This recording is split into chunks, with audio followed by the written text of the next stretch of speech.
मेरे ही मंत्रों को मुझ पर चलाने की कोशिश पॉटर। अब हाल फिलहाल में मैंने 2020 की पॉलिश मूवी 365 डीनी देखी, जो एक रोमांटिक एरोटिक ड्रामा मूवी है। तो मैं इसके बारे में बात क्यों करने जा रहा हूँ, क्योंकि ये पिक्चर बहुत ही ज्यादा प्रॉब्लमेटिक थी। जिस तरह से इसमें प्यार, फैंटेसी, कंसेंट और वायलेंस को दिखाया गया है, कई सारे सवाल ये पिक्चर उठाती है। तो सबसे पहले इस पिक्चर को अच्छे समझने के लिए हम इसके बारे में थोड़ा सा छोटा सा रिकैप कर लेते हैं, ज्यादा अच्छे से जान जाएंगे। तो ये है Don Massimo Torricelli. Torricelli Sicilian mafia crime family का वारिस। पिक्चर जब शुरू होती है तो मसीमो अपने फादर के साथ एक ब्लैक मार्केट की डील कर रहा होता है। उसी के साथ उसे बीच में एक लड़की दिखती है, तो उसका ध्यान थोड़ा सा भटक जाता है। कोई एक एनोनिमस एनिमी माफिया गैंग मसीमो और उसके फादर को गोली मार देता है। उसका बाप तो वहीं मर जाता है, बट मसीमो नहीं। अब ठीक 5 साल समय बीतने के बाद अब मसीमो अपने फैमिली बिजनेस को कम्प्लीटली संभालने लगा है, लेकिन साथ ही में अब भी उसे उस लड़की की याद आती रहती है जिसको उसने एक आखिरी बार बीच पे देखा था, और जिसकी वजह से उसका ध्यान भटकने के कारण और उसके बाप की जान चली गई। और इन्हीं सब बातों के बीच में वो बीच वाली लड़की की भी तो अपनी जिंदगी चल रही है। शुरू में तो वो एक स्ट्रॉन्ग इंडिपेंडेंट लड़की की तरह दिखाई जाती है, मार्टिन नाम के लड़के को डेट कर रही है, जो उसे जितना चाहिए उतना अटेंशन नहीं दे रहा है। तो जब लॉरा बियल 29th बर्थडे अपना मना रही होती है, तो अपने वेकेशन के ही दौरान मसीमो को वो लड़की मिल जाती है जिसको लेकर वो सालों से परेशान था। और तभी वो एक डायलॉग बोलता है, Are you lost, baby girl? तो भाई माफिया होने के नाते मसीमो को ना सुनने की आदत नहीं है। मसीमो लॉरा को किडनैप कर लेता है और इस होप में कि वो उससे प्यार करने लगेगी। अब ये तो ऑब्वियस सी बात है, वो मना तो करेगी। तो वो उस पे हार्ड होने की बजाय वो उससे एक डील करता है कि आज से 365 दिन तक वो उसके साथ रहेगी, जब तक उसे उससे प्यार ना हो जाए। और अगर फिर भी नहीं होता है तो वो उसे जाने देगा। हालांकि मसीमो का ऑफर लॉरा पे फोर्सफुली थोपा गया था। I'm not a bag of potatoes that you can transfer without my permission. If that's your idea how falling in love with you looks like, you're fucking wrong.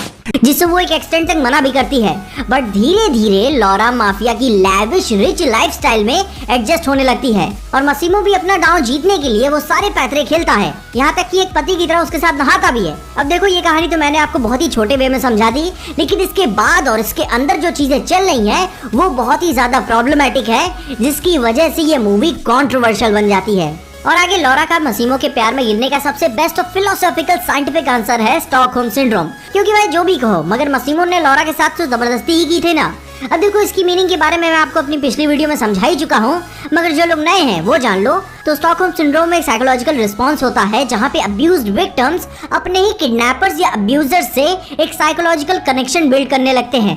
और यहाँ Laura की situation और उसकी psychology perfect बैठती है। उसे धीरे धीरे मसीमो की रिच और लैविश लाइफस्टाइल की आदत होने लगती है। वो कोई बुरा दिखता भी नहीं है, बहुत हैंडसम होने के साथ साथ रिप्ड एथलेटिक बॉडी रखता है। और यही नहीं, वो sexy, beautiful, stylish, sophisticated, charming, looks, dominating, bed में भी अच्छा है, और यहाँ तक कि उसे डांस भी आता है। और ठीक उसी की उल्टी जगह लॉरा का एक्स मार्टिन उस पर ज्यादा ध्यान नहीं देता, बॉडी भी फिट नहीं रखता, आधे बाल गायब हैं, अमीर भी नहीं है, कपड़े भी ढंग से नहीं पहनता, उस पर चीट करता है। और सबसे बड़ी बात, उसके साथ रहने के बावजूद भी लॉरा सेक्सुअली फ्रस्ट्रेटेड है। मगर यहाँ पे एक बात और आती है कि मूवी की शुरुआत में लॉरा की इंडिपेंडेंट, स्ट्रॉन्ग और डोमिनेटिंग लड़की की तरह दिखाई गई है। अपने सही रहने पे वो अपनी जॉब की सुपीरियर से लड़ बैठती है। I haven't finished yet. बहुत ही ओपन विचारधारा की है, बट जब मसीमो से किडनैप कर लेता है तब वो एक डैमसेल इन डिस्ट्रेस वाले ट्रेड्स क्यों दिखाने लगती है? इतना तेज कैरेक्टराइजेशन में चेंज आना, वो भी बिना किसी मोटिव के। मगर हाँ भाई, ये भी बात यहाँ पे समझ में आती है कि मसीमो एक माफिया है।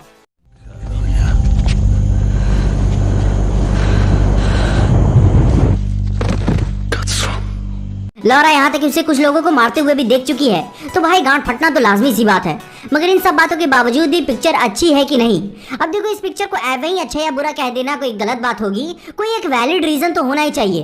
अब देखो, इस मूवी की असलियत को समझने के लिए हमें सबसे पहले ये समझना होगा कि इस मूवी को लेकर कंट्रोवर्सी क्या चल रही थी। तो सबसे पहले जब मसीमो लॉरा को ऑफर करता है और उसके बाद जो उसके एक्शंस होते हैं, काफी सारे सवाल उठाते हैं, क्योंकि उसने उसे किडनैप किया, बिना उसके परमिशन और कंसेंट के उसके साथ रहा और उसे छुआ।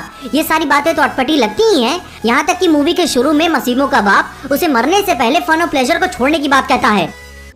È il momento di non pensare più solo a divertimento e a piacere, ma a prenderti le tue responsabilità. मगर यहाँ तो सब बातें उल्टी ही चल रही हैं। मगर फिर भी मैं यहाँ सारी गलती मसीमो को नहीं दूंगा। इस पाप की बराबरी की भागीदार लॉरा भी है। वो इतने बुरे शख्स में क्वालिटीज देखने लगती है। उसके सामने उसने किसी को मार दिया, वो एक मर्डरर है, मगर उसे मूवी में एज अ नोबल मर्डरर की तरह दिखाया गया है। तो क्या इससे वो अच्छा हो जाता है? बिल्कुल नहीं। मगर फिर भी वो उसमें कुछ अच्छा देखने लगती है। ऐसी बात नहीं है कि उसे भागने का मौका नहीं मिला, मगर ऑनेस्टली जितने भी भागने के उसने अटेम्प्ट्स किए हैं सबके सब चूतिए थे और वो सारे अटेम्प्ट्स बेकार तो निकलेंगे ही। उसके बाद मूवी एक ऐसा टर्न लेती है जहाँ पे एक खूबसूरत मोरल लड़की एक मॉन्स्टर जैसे शख्स का दिल सही करने की कोशिश कर रही है, उसके अंदर का एक अच्छा शख्स बाहर निकालने की कोशिश कर रही है। I just need to react quicker because I lose my vigilance when I'm around you. ठीक जैसे beauty and the beast movie की कहानी हुआ करती थी, क्योंकि अब वो भाग सकती है मगर वो भागना चाहती नहीं है क्योंकि उसे उससे प्यार होने लगा है। इससे अच्छा चरित्र का शख्स तो उसका एक्स मार्टिन था। अब मैं मानता हूँ उसने जो किया, उसे चीट किया, वो भी गलत है, मगर उसने उसे कभी किडनैप नहीं किया, उसने उसके साथ कभी भी जबरदस्ती से मस्ती नहीं की, किसी का मर्डर नहीं करता फिरता, लोग उसके जान के पीछे नहीं पड़े हुए हैं। यहाँ तक कि मूवी में मार्टिन का कैरेक्टराइजेशन और लौरा का उस पर गुस्सा होने को मिसगाइड करता है। मार्टिन भले ही उसे उस तरीके से प्यार नहीं कर पाता हो, वो भले ही अमीर ना हो, बट वो उसके साथ सुकून की जिंदगी बिता सकती थी। लौरा ने मार्टिन की जगह उस अब्यूसिव मर्डरर को चूज किया सिर्फ और सिर्फ इसलिए कि उसने चीट किया था, उसके सिवा किसी और को चूज कर ली थी, मगर एक माफिया को। अब अगर मेरे को कोई बोले कि मसीमो लौरा के पीठ पीछे उसे चीट नहीं करेगा तो कसम से जूता खाने वाला काम कर रहे हो, वो एक माफिया है। मगर फिर भी इस मूवी के प्यार को समझने के लिए इस मूवी को किसी और एंगल से ही देखना पड़ेगा कि लोग इसे वाइडली पसंद क्यों कर रहे हैं। मेन बात तो मूवी के दोनों लीड्स हॉट हैं, जिसमें कोई दो राय नहीं है, दोनों की केमिस्ट्री भी ठीक बैठती है, दोनों डोमिनेटिंग बने रहते हैं, मगर फिर लौरा सबमिसिव होने लगती है। ये एक तगड़ी फैंटेसी है जिसे लोग पाना चाहते हैं मगर पा नहीं पाते, जैसे पॉर्न में हुआ करता है।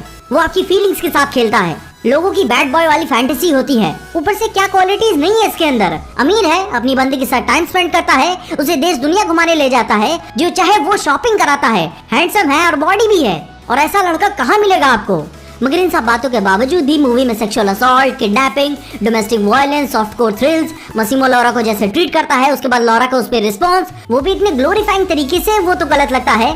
मगर हमें भी ध्यान देना चाहिए कि ये सारी स्टोरीज अभी से नहीं बनती आ रही हैं, बहुत पहले से ये सब चलता आ रहा है। जैसे कि Wolf of Wall Street, 50 shades of dark, grey, black, white, जो भी चल रहा हो, इन सब मूवीज की जो भी कहानी है वो एक ग्लोरीफाइंग तरीके से दिखाई गई है। मगर फिर भी ये सारी चीजें कभी भी नॉर्मलाइज तरीके से नहीं होनी चाहिए कि एक अब्यूसिव रिलेशनशिप एक पैशनेट प्यार वाली चीज होती है। फिक्शन होने के बावजूद भी ये सारी चीजें मोरली गलत है। अब वीडियो को एंड करते करते मैं आपको एक छोटा सा एग्जांपल दे देता हूँ अच्छे समझने के लिए। तुम अपने सिर्फ उन्हीं दोस्तों को गालियां देते होगे जिनको उससे कोई दिक्कत नहीं है, तुम दोनों को मजा आती होगी, नॉर्मल सी बात है, मगर तुम अपने हर दोस्त को गालियों से स्वागत नहीं करते हो। कुछ को बुरा लगता होगा तो तुम उन्हें नहीं देते हो, रुक जाते हो वहीं पे। ठीक ऐसा यहाँ भी है। अब जहाँ बात रही मूवी के ओवरऑल अच्छे या बुरे होने की, तो मूवी बस एक टाइम पास है, अगर नहीं भी देखोगे तो कोई फर्क नहीं पड़ेगा। और ठीक इसी सब बातों की वजह से मैं इसे बैड कंसीडर करता हूँ, क्योंकि तुम्हारा टाइम बहुत ही इंपॉर्टेंट है। तो कुछ अच्छा देखो, देश की तरक्की में योगदान दो। और अगर फिर भी इसे as a soft core love की तरह देखना पसंद करते हो तो देख सकते हो। अगर गर्लफ्रेंड है तुम्हारे पास तो साथ में देखना तो अच्छी बात रहेगी। अकेले हो तो इससे अच्छे भी कई सारे ऑप्शंस बाजार में अवेलेबल है। मूवी आपकी फीलिंग्स को लेकर, क्लोज कैमरा शॉट्स को लेकर टिटिलेट करती है आपको। और ऑनेस्टली बोलो तो अगर नहीं भी देखोगे तो कुछ फर्क नहीं पड़ने वाला। इससे अच्छा अमेरिकन साइको देख लो, रियल लाइफ और फैंटेसी के बारे में बहुत कुछ कहती है पिक्चर। मगर उसके बारे में फिर कभी किसी और वीडियो में बात करेंगे। अपने व्यूज मुझे जरूर बताना कि 365 दीनी या डेज मूवी को देखकर आपको कैसा फील हुआ, कमेंट्स में उसके बारे में मुझे बताना जरूर। और अगर आपको इस वीडियो देख के कुछ भी अच्छा लगा, खुशी या मजा है तो लाइक मार दो इस वीडियो को। इस चैनल पे कहीं से भी नए आ गए हो तो सब्सक्राइब तुम्हारे देना इस चैनल को। और अगर आपको वीडियो ज्यादा ही अच्छी लगी तो अपने दोस्तों शेयर कर देना। मेरे इंस्टाग्राम और ट्विटर हैंडल्स आपको नीचे ही डिस्क्रिप्शन में मिल जाएंगे। और देखते रहिए। There's much you do not understand. Men are easily corrupted.